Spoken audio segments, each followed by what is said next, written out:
나마스테 히말라야 시편 최동호. 당신의 마음속의 신에게 경배합니다.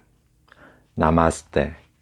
어쩌면 처음이라 말하기도 쑥스러운 목소리를 듣고도 마르고 까만 얼굴에 하얀이 드러내고 만면에 웃음 가득한 히말라야 고산족들, 쓰러져가는 움막 같은 어두운 집들에서도 맑은 눈동자 빛내던 아이들의 고사리 손등은 이름 없이 고산에서 꽃들 같아 나마스테, 그 말의 이파리들 혀 밑으로 되뇌일 때마다 설산의 흰 구름처럼 신에게 경배하는 경건한 인간의 얼굴과 눈빛들 떠오른다.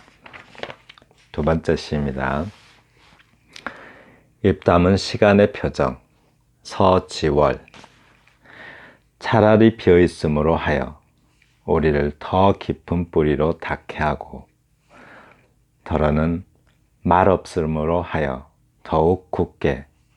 입담은 시간의 표정을 누가 새소리의 무늬마저 놓쳐버린 길 위로 날려 보내겠는가. 오지 않는 날들은 뿌리로 젖건만 쓸쓸한 풀포기는 남아서 다가올 해일 같을 때 들리지 않는 침묵으로 답할 수밖에 없는 땅의 숨결. 언제나 보이는 것의 그늘은 우리의 등 뒤에서 또 다른 그늘을 만들어 가는구나. 세 번째 시입니다. 대숲이 푸른 이유, 안도현. 대숲의 푸른 머리카락을 빗질하려고 바람이 대숲으로 들어가네. 댄잎들이 배때기를 일제히 뒤집은 채 바람을 밀어내려고 버티네. 이것 좀 봐. 화가 잔뜩 난 바람이 한 손으로 대숲의 머리채 휘어잡고 한 손으로 대숲의 종아리 후려치네. 대숲이 왜 저렇게 푸르냐 하면 한평생 서서 매맞은 탓이라네. 네, 복습 내용은 없고요. 지난 시간에 했던 것에 이어갑니다. 시의 제목을 어떻게 지을까에 대한 고찰인데요. 연작시의 경우, 연작시가 있는데, 연작시의 경우 각각의 시편은 연작은 내용의 일부이므로, 그러니까 연작시 전체 여러 편을 쓰죠. 같은 제목으로 또는 같은 시적 소재로 여러 편을 쓰는데, 연작이라는 작품, 그 전체의 내용의 일부이므로 부제를 다는 것이 바람직하다. 예를 들면 제목 1, 제목 2, 제목 3, 제목이 똑같고 숫자만 다르면 다른 방식, 그런 시 제목 많죠. 뭐뭐 1, 뭐뭐 2 하고 이런 식으로 시의 제목을 지으면 이런 방식의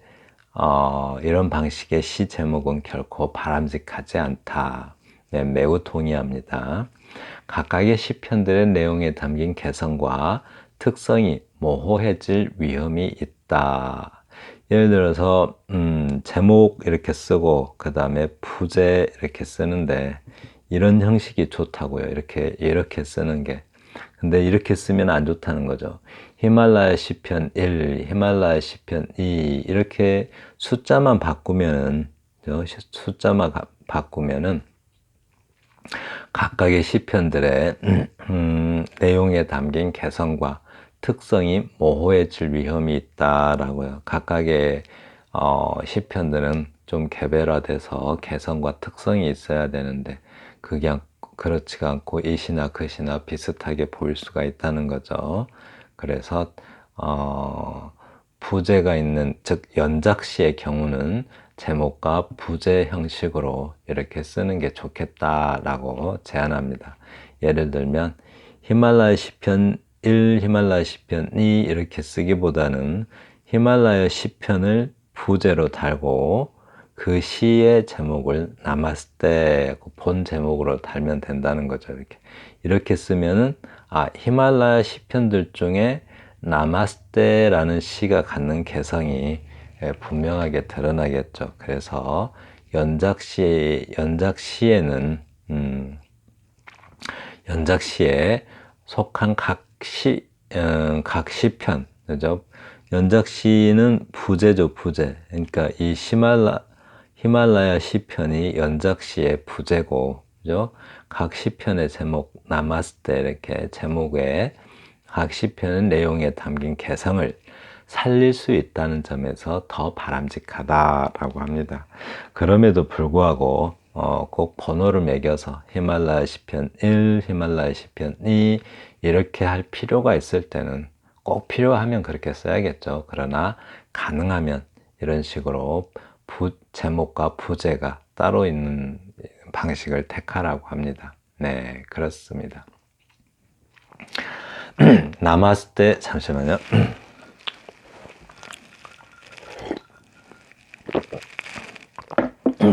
네, 제주 삼다수입니다. 나마스테 히말라야 시편. 당신의 마음속에 신에게 경배합니다. 라고 이렇게. 이제, 나마스테라는 이 단어를 소재로 해서 쓰는데, 이 나마스테의 의미가 당신의 마음속의 신에게 경배합니다. 라는 뜻이래요. 근데 나마스테는 그냥 인사말이잖아요. 안녕하세요 하듯이. 우리는, 왜 그 영어에서는 좋은 아침 이런 식으로 인사하는데 한국 사람은 안녕하세요라고 인사하죠. 밤새 무슨 일 없었는지 그런 게 중요하듯이 인도에서는 이렇게 나마스테 하고 인사한다는 겁니다. 근데 나마스테의 뜻이 당신의 마음속의 신에게 경배합니다 라는 뜻이래요. 그래서 왜 이렇게 했을까요? 네, 뒤에 나옵니다.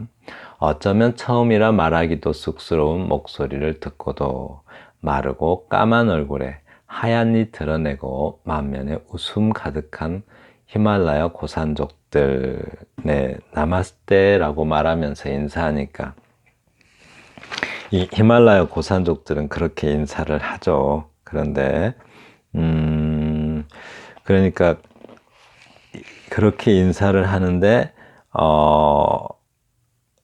어떤 경건함이 있는 거죠. 나마스테, 그러니까 서로에게 나마스테 하고 인사하잖아요. 그러면 그러니까 여기서 보시면 당신은 마음속에 신, 네, 이 인도 사람들은 사람들은 다 각자의 사람이라는 개별자죠. 사람이라는 개별자의 속에는 각기 다른 다 다양한 신이 있다고 생각을 해요. 그래서 상대방도 그 안에 신이 있기 때문에 신처럼 상대방을 경건하게 받드는 거죠. 그래서 서로를 경건하게 받드는 인사를 이렇게 하는 거예요. 신의 나라 아니겠어요? 그래서 이렇게 표현한 겁니다. 마르고 까만 얼굴에 하얀이 드러내고 만면에 웃음 가득한 히말라야 고산족들, 쓰러져가는 움막 같은 어두운 집들에서도 맑은 눈동자 빛내던 아이들의 고사리 손등은 이름 없이 고산에서 꽃들 같아 라고 하는데,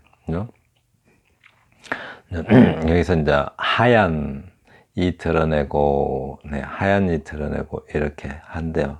근데 이제 그 가난하게 살지만 늘 웃음이 가득한 것도 그 고산족들을 개개인에는 뭐가 있어요? 신이 있죠, 신.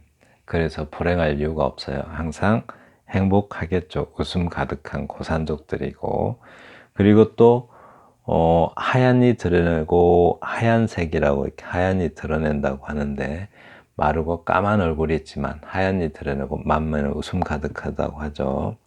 네, 비록 가난하더라도. 그리고 맑은 눈동자 빛내던 아이들의 고사리 손등은 이름 없이 고산에서 꽃들 같아 라고 하는데, 네. 그래서 순수하고 순박한 그 아이들의 모습을 이렇게 표현한 듯 합니다.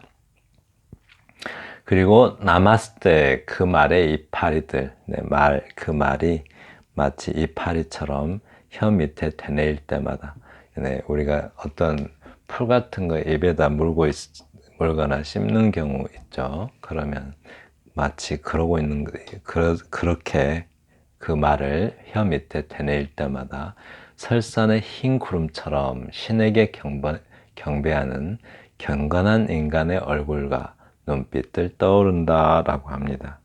그러니까 설산, 물론 뭐 히말라야 산도 설산이죠.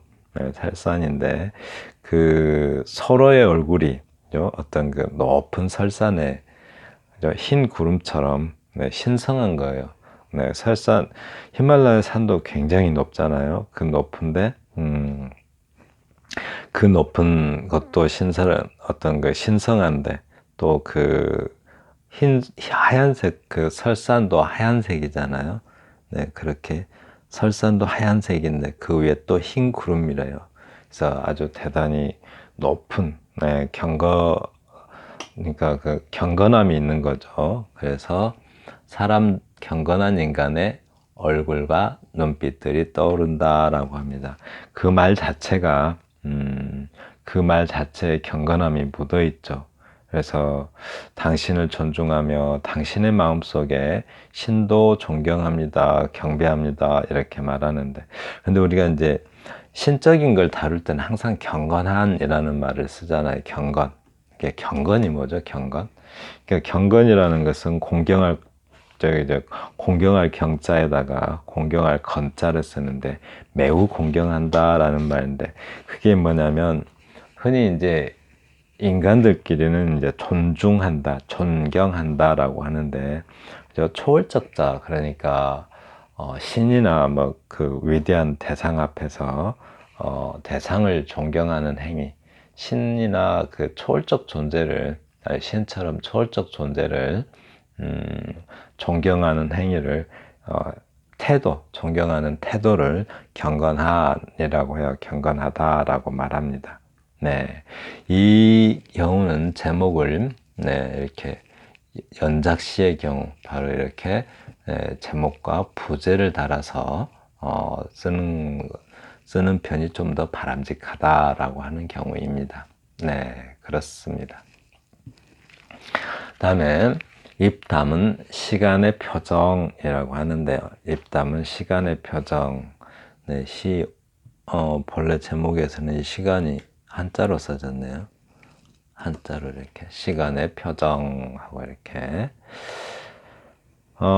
제목이 이 경우에는 그냥 이 저자께서 설명하기를, 이 시적 내용은 그냥 시간이에요. 시간인데 시간에 대해서 이야기를 하고 있는데 굳이 입담은이라는 말을 넣고 또 표정이라는 말을 넣었어요. 이렇게. 근데 이렇게 시 제목을 지은 것은 흔히 너무 잘 선택한 결을 잘 생각했다라고 말할 때 우리 뭐라고 말해요? 신의 한 수다라고 말하잖아요. 정말 선택을 잘했죠. 그냥 시간 하면, 왜 이제 그냥 시 제목을 그냥 시간이라고 말해버리면 왜 좀 별로 바람직하지 않는 제목이 될까요? 그것은 시간이라는 단어는 너무 평범한 단어죠. 이렇게 평범한 단어가 시적 대상이고 또 제목이 될 때는 그 평범한 단어를 그 평범한 단어에다가 궁금증을 유발할 수 있는 단어를 추가해 주는 거예요. 그러니까 시간이 입 다물었다라고 하는 것도 대단히 궁금증을 자아내는, 한 번도 시간이 무슨 입이 달린 것도 아니고, 그죠? 그래서 시간이 입 다물었다, 이런 표현의 의미가 궁금해지잖아요. 그리고 그 표정이라고 또 하죠. 이렇게 시간이 표정이 있다면 어떤 표정일까, 그죠? 그렇게 해서 대단히 호기심을 자극하는 그런 제목이 됩니다. 그래서 제목이 너무 평범할 것 같으면 이렇게 호기심을 자극할 수 있는 단어를 추가해서 제목을 지으면 아주 좋은 제목이 될 수 있다라고 합니다. 그렇습니다. 한번 읽어볼까요? 차라리 비어 있음으로 하여 우리를 더 깊은 뿌리로 닿게 하고, 비어 있음으로 하여, 차라리 비어 있음으로 하여 우리를 더 깊은 뿌리로 닿게 하고, 네, 더 비워두면서 우리는 더 깊은 그 뿌리로 닿는데요. 더 깊은 존재가 되죠. 더러는 말 없음으로 하여, 그죠? 비우고 이번에는 말이 없어요. 말 없음으로 하여 더욱 굳게 입 담은 시간의 표정을 이라고 해서 이렇게, 그죠? 입 담은 시간의 표정을 누가 새 소리에 무늬마저 놓쳐버린 길 위의 길 위로 날려 보내겠는가라고 합니다.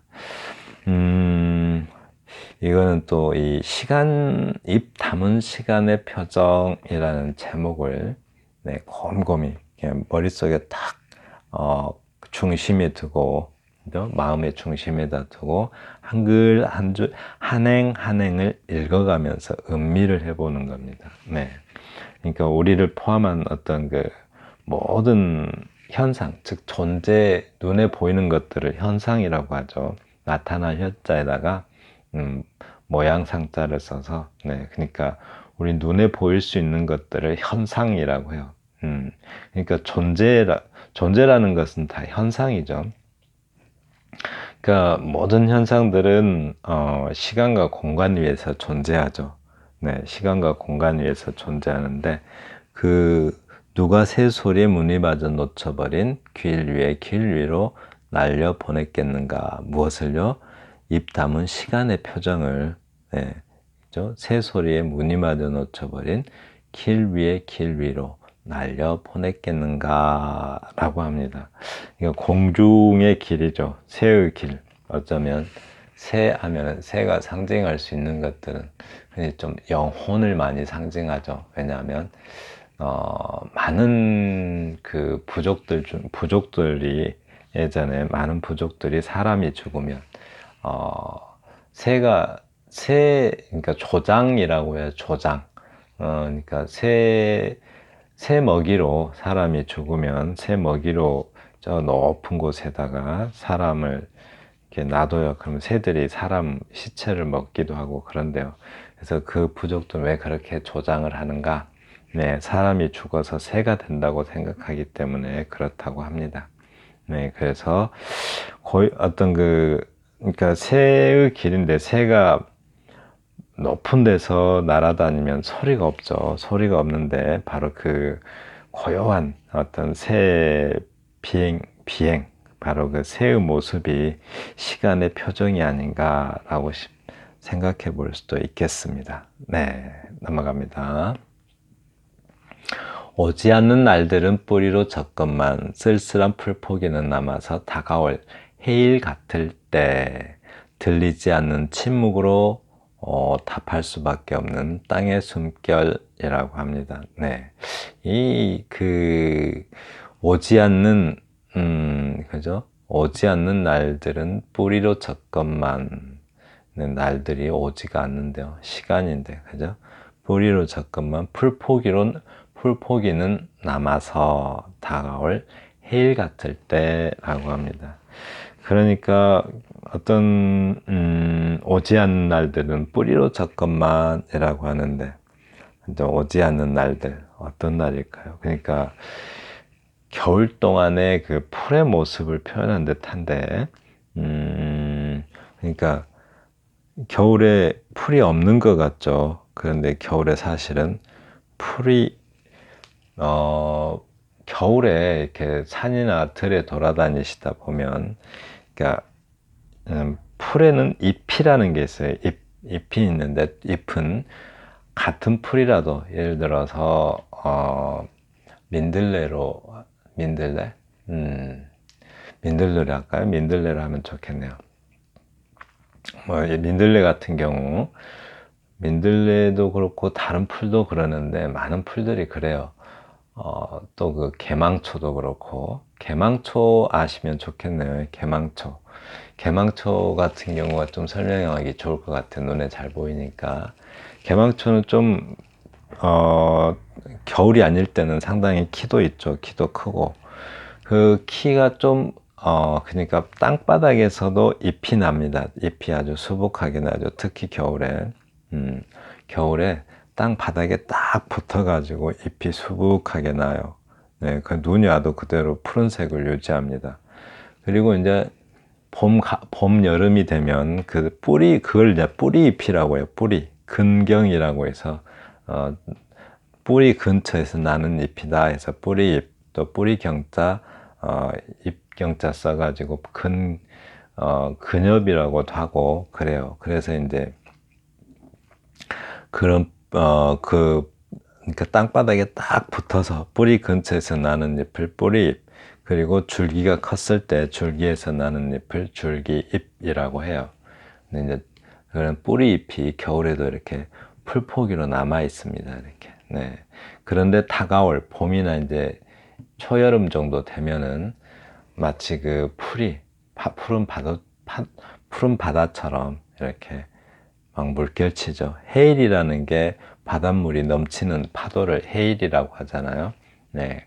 그렇게 그냥 마치 파도처럼 밀려오는 그런 시절이 되는 거죠. 계절이. 그때도 들리지 않는 침묵으로 답할 수밖에 없는 땅의 숨결이라고 합니다. 땅은 그렇게 온 들판이 파도처럼 이렇게 해일이 있는 것처럼 푸를 때도 그 푸르름이 그렇게 밀려와도 들리지 않는 침묵으로 답할 수밖에 없대요. 네, 그게 바로 땅의 숨결이에요. 그때도 침묵하죠. 그렇습니다. 그리고 이제 언제나 보이는 것의 그늘이래요. 우리의 등 뒤에서 또 다른 그늘을 만들어 가는구나 라고 합니다.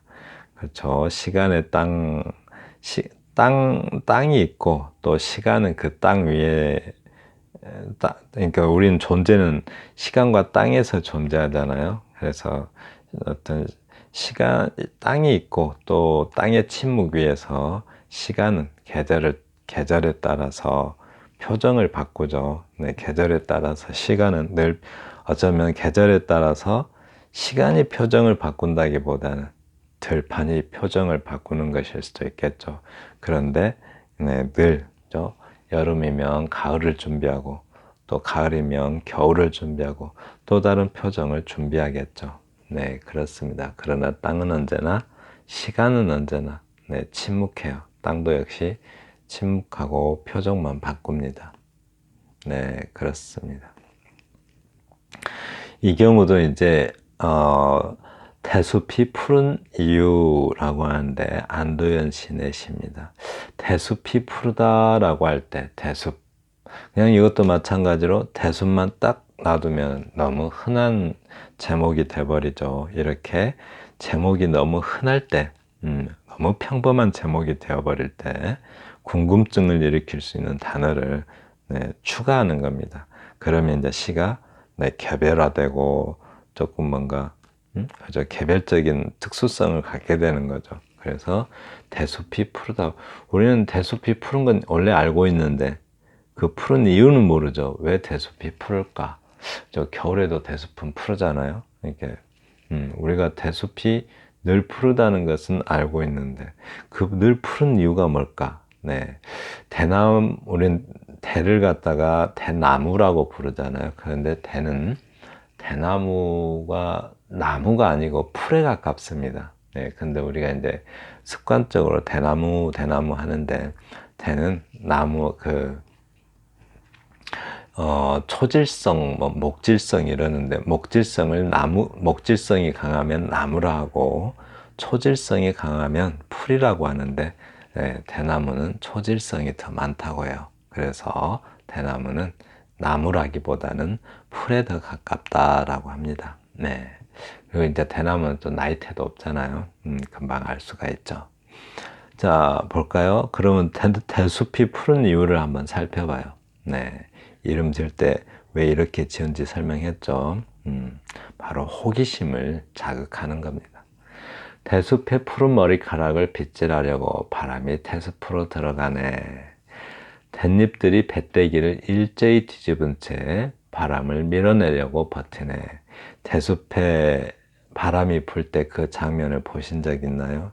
쫙 이렇게 한번 뒤집어지죠. 네, 그렇습니다. 이것 좀 봐. 화가 잔뜩 난 바람이 한 손으로 대숲의 머리채를 휘어잡고 한 손으로 대숲의 종아리를 후려치네 라고 합니다. 네, 그렇대요. 이렇게 대숲이 왜 저렇게 푸르냐 하면 한평생 서섯이 아닌데 서서 매맞은 탓이라네. 그러니까 대숲이 그 푸름을 어떤 위대한 업적이라고 생각한다면 그 푸르고 대나무가 반듯하고 또 흔히 대나무의 자태를 고귀하다고 하죠. 고귀하고 또 푸른 그 모습은 사실 매를 많이 맞아서 그렇대요. 교육 제대로 받았죠. 그래서 그 푸르름이 있다고 합니다. 한마디로 고통의 결과인 거죠. 그 대나무가 푸른 것도 거저 온 것이 아니라 바람한테 매를 많이 맞았기 때문이래요. 자, 궁금증을 자극하는 제목 짓기라고 예를 또 왔는데요. 방법이 뭐 있나 한번 봐봐요. 제목이 평범할 경우에는 개성을 살리는 단어를 더해서 구체화하기, 즉 개별화하는 거죠. 구체화하고 개별화하면 된다라는 것 한 가지와 이사라 시인의 나의 긴 손톱 매니큐어는 하고 끝내버렸죠. 이렇게 는 하고 끝내버렸어요. 이와 같은 방법처럼 수어를 생략해버리기, 주어만 놔두고 수어를 마치 수어를 말할 것처럼 했다가 수어를 말 안 해버리고 생략하는 방법도 있고요. 나의 긴 손톱의 매니큐어는 하면 그 말이 뭘까 하고 이렇게 궁금해 하겠죠. 그 다음에 이은봉 시인의 치자꽃 향기라니 하고 이렇게 감탄사를 넣는 방법도 있습니다. 이렇게 놀라움을 나타내거나 감탄형으로 처리하기 이런 방법도 있고요. 또 네 번째 방법에는 성적 호기심. 사람들은 성적 호기심에 매우 자극되는 또 경향이 있죠. 그리고 성적 호기심이나 관능적 욕구를 자극하는 선정적인 제목 달기. 이것도 좋은 방법이라고 합니다. 근데 이때 조심해야 될 게 있죠. 이때 상상과는 반대로 가는 곳에 시적 묘미가 있다. 즉, 이렇게 선정적이고 관능적인 제목을 지었을 때는 반드시 뭐가 있어야 돼요? 우리가 반전이 있어야 된다는 거죠. 끝에 가서 탁, 하면서 반전. 그 반전이 있어야 돼요. 근데 조심해야 될 것은 위와 같이 궁금증을 자극하는 제목을 반드시 선택할 필요는 없다. 필요하면 평범한 제목을 선택할 수도 있는 것이다. 라는 게 제 생각입니다. 자, 이제 관능적 성적 제목으로 호기심을 유발하는 제목 한번 봐요. 화려한 정사라는 시인데요. 강만 시인의 시입니다. 완벽한 네 개의 벽이 딱 있대요. 은밀한 공간 속에서 너를 만난다. 뭔가 또 은밀하대요. 그 싸늘한 외투를 한 겹씩 벗기고 마치 여자의 옷을 벗기는 듯 이렇게 표현하고 있죠. 나는 내 몸을 더듬으며 때로는 긴장하고 때로는 깊은 활락의 늪에 빠진다라고 대단히 선정적인 표현이죠. 수많은 사람들이 스쳐 지나간 흔적, 무너진 너의 정조를 슬퍼 안으리. 정조라는 단어를 또 쓰고 있어요. 수많은 사람들이 스쳐 지나간 흔적이래요. 마치 직업 여성처럼 그런 표현을 쓰고 있죠. 무너진 너의 정조를 슬퍼하느리 나를 마주하고 있는 동안 철저히 나의 것이 되어 가장 은밀한 깊은 의미까지도 열어 보이는 상상력을 계속 성적 상상력을 자극하죠. 그리고 내 영혼을 뒤흔드는 너의 애절한 순교에 감동하는 것이다. 이미 그런 관능성이 종교에 가까워졌어요. 그런데 완벽한 나의 공간 속에서 세상 가장 큰 쾌락으로 전율해오는 이 화려한 책과의 정사, 네, 정사를 뭐 이성적 사람 간의 이성적 정사가 아니고 뭐예요? 바로 책이에요. 책과의 정사라고 이렇게 관능적이고 또 성적인 어떤 성적으로 자극적인 제목을 지을 때는 이러한 반전이 있어야 된다는 거죠. 이 반전이 있어야 그 묘미가 시적 묘미가 살아난다라고 네, 추천하고 있습니다. 네, 꼭 너무 자극적인 특히 성적인 제목은 꼭 이렇게 반전이 있어야 좋다고요. 반전이 있어야 그렇게 시의 제목을 그렇게 지은 시의 묘미가 있다는 거죠. 네, 지금까지 들어주셔서 감사합니다. 다음 영상에서는 시적 내용, 시 내용을 어떻게 시작할지, 이거 굉장히 잘 만들어졌어요, 이 책이. 시의 내용, 즉 시작은 어떻게 해야 될지, 또 중간 내용은 어떻게 해야 될지, 그리고 마무리는 어떻게 해야 될지에 대해서 앞으로 영상에서 같이 살펴볼 겁니다. 감사합니다.